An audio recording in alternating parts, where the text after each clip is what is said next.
சுமார் 100 வருஷத்துக்கு முன்னாடி ஹென்ரி ஃபோர்டுன்னு ஒரு பெரிய மனுஷன் சொன்னாராம், நம்ம ஊர்ல இருக்கிற வங்கி அமைப்பு எப்படி வேலை செய்யுதுன்னு மக்களுக்கு தெரிஞ்சா அடுத்த நாள் காலையில பொழுது விடியறதுக்குள்ள பெரிய புரட்சியே வெடிக்கும். அவர் சொல்லி பல வருஷம் ஆகிடுச்சு.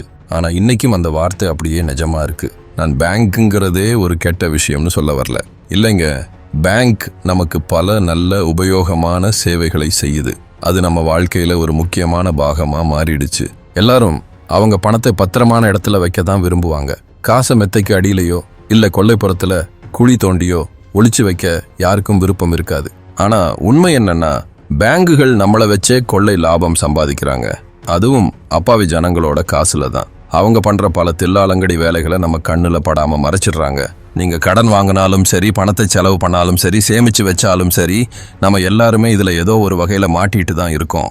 சோகமான விஷயம் என்னன்னா, உங்ககிட்ட இருந்து காசை கறக்குறாங்கிற விஷயமே உங்களுக்கு தெரியாது. பேங்குகளுக்கு இப்படி பல வழிகளில் வருமானம் வர்றதால தான் நிறைய முதலீட்டாளர்களுக்கு பேங்குகள்னா அவ்வளவு பிரியம். பேங்குகள் உங்களுக்கு சொல்ல விரும்பாத பணத்தை பற்றிய சில உண்மைகள் இதோ. பணத்தை பற்றிய 7 உண்மைகள். 1.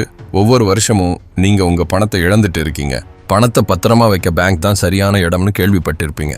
ஆனா அங்க பணத்தை வைக்கிறதுனால வருஷா வருஷம் உங்க பணம் குறைஞ்சிக்கிட்டே இருக்குன்னு யாரும் உங்களுக்கு சொல்லி இருக்க மாட்டாங்க.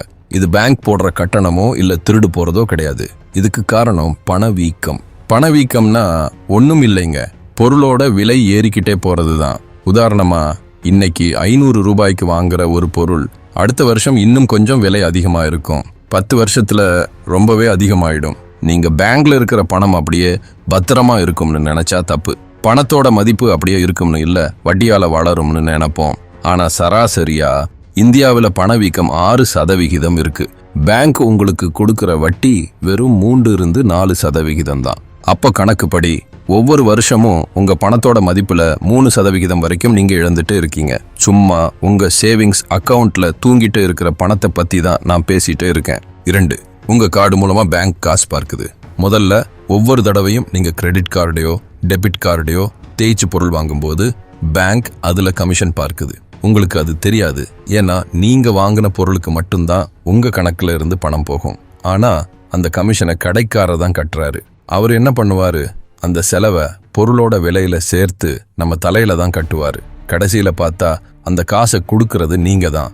உதாரணத்துக்கு, நீங்க ஒரு 50,000 ரூபாய்க்கு ஒரு புது போன் வாங்குறீங்கன்னு வச்சுப்போம். கார்டு மூலமாவே பண்ணா 2% கட்டணம்னு வச்சா அதுல டக்குன்னு 1000 ரூபாய் பேங்க்குக்கு போயிடும். கடைக்காரர் என்ன அவரோட லாபத்திலிருந்து 1000 ரூபாயை தூக்கி கொடுப்பாரா?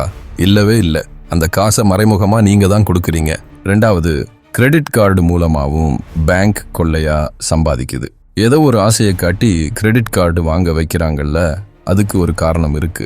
எந்த நேரத்திலையும் உங்க கிரெடிட் கார்டு வட்டி விகிதத்தை ஏற்ற முடியும்னு உங்களுக்கு தெரியுமா? ஒரு கிரெடிட் கார்டுக்கு வருஷத்துக்கு 40% வரைக்கும் வட்டி போடலாம். சின்னதா ஒரு நோட்டீஸ் அனுப்பிட்டு அதை இன்னும் அதிகமாக்க அவங்களால முடியும். நீளமான அந்த சட்ட சிக்கல் உள்ள கடிதத்தை எல்லாம் நம்ம படிக்க மாட்டோம். நம்மளோட இந்த அறியாமையை வச்சு அவங்க நல்லா குளிர்காயிறாங்க. நீங்க கடனை கட்டாம விட்டா வட்டி மேல வட்டி போட்டு கடன் ஒரு பெரிய மலையா மாறிடும். அதனால மாசம் தவறாம கடனை கட்டிடுங்க. 3. பேங்க்ல இருக்கிறவங்க பணம் நிஜமான பணம் இல்ல. நீங்க பேங்க்ல லட்சக்கணக்கில் காசு வச்சிருக்கலாம். ஆனா அது எல்லாமே வெறும் கம்ப்யூட்டர்ல இருக்கிற நம்பருங்க தான். ஏன்னா பேங்குகள் உங்க பணத்தை வச்சு தான் தொழில் பண்ணுது.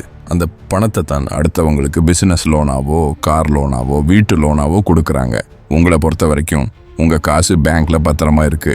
ஆனா உண்மையில உங்க காசு வேற எங்கேயோ பேங்குக்காக வட்டிக்கு ஓடிக்கிட்டு இருக்கு. 2016 பண மதிப்பிழப்பு வந்தப்ப இது நிறைய பேருக்கு புரிஞ்சது.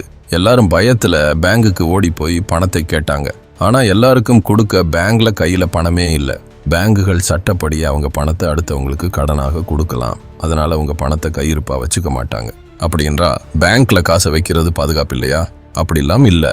உங்க பணத்துக்கு இன்சூரன்ஸ் பாதுகாப்பு இருக்கு. ஏதாவது தப்பா நடந்தா அரசாங்கமே உள்ள வந்து காப்பாத்தும். அதனால 2 கண்ணையும் மூடிட்டு நிம்மதியா தூங்கலாம். ஆனா ஒண்ணு தெரிஞ்சுக்கோங்க, பேங்க்ல காசு போடுறது ஒரு பெட்டியில காசை பூட்டி வைக்கிற மாதிரி இல்ல.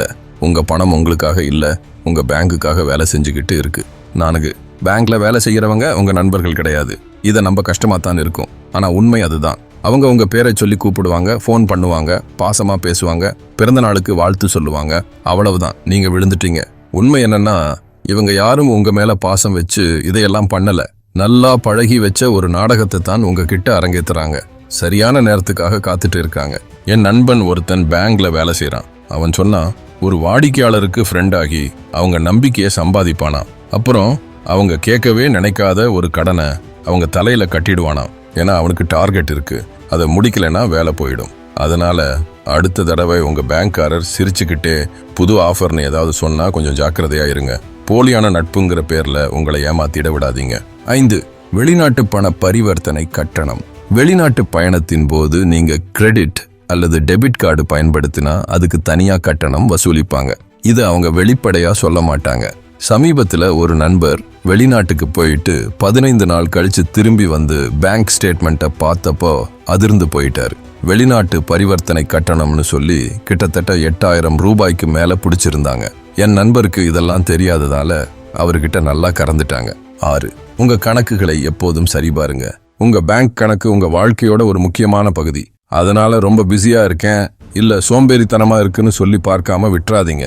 உங்களுக்கு தெரியாம சில மறைமுக கட்டணங்கள் இருக்கலாம். உங்க கணக்குல தப்பான கட்டணம் ஏதாவது இருந்தா உடனே பேங்குக்கு போய் சொல்லுங்க. சட்டப்படி 90 நாட்களுக்குள்ள நீங்க புகார் கொடுத்தா கொஞ்ச நாளிலேயே பேங்க் அந்த பணத்தை திருப்பி கொடுத்தாகணும். இத பேங்க் உங்களுக்கு சொல்ல விரும்ப மாட்டாங்க. ஆனாலும் நீங்க விடாப்பிடியா இருக்கலாம். ஏன்னா சட்டம் உங்க பக்கம் இருக்கு. 7. நீங்கள் கண்காணிக்கப்படுகிறீர்கள். பேங்க் உங்களுடைய எல்லா பண பரிவர்த்தனைகளையும் கண்காணிச்சுக்கிட்டே இருக்கு. சட்டப்படி எந்த ஒரு சந்தேகமான பரிவர்த்தனையையும் அவங்க வருமான வரித்துறைக்கு தெரிவிக்கணும். கள்ளப்பணத்தை மாத்துறது மாதிரி தப்பான வேலைகளை தடுக்கத்தான் இந்த ஏற்பாடு. 10 லட்சம் ரூபாய்க்கு மேல நீங்க பணம் போட்டாலோ இல்ல எடுத்தாலோ அத ஐடி துறைக்கு ரிப்போர்ட் பண்ணிடுவாங்க. அதனால நீங்க என்ன செஞ்சாலும் உங்களை கண்காணிச்சிட்டு இருக்காங்கங்கிறத மனசுல வச்சுக்கோங்க. இந்த அறிவு உங்களை பிரச்சனையில இருந்து விலக்கி வைக்கும். இன்னைக்கு நீங்க புதுசா ஏதாவது கத்துக்கிட்டீங்கன்னு நம்புறேன். சரி நண்பர்களே, எல்லாரும் நல்லா இருங்க. நாம் அடுத்த வீடியோவில் சந்திப்போம்.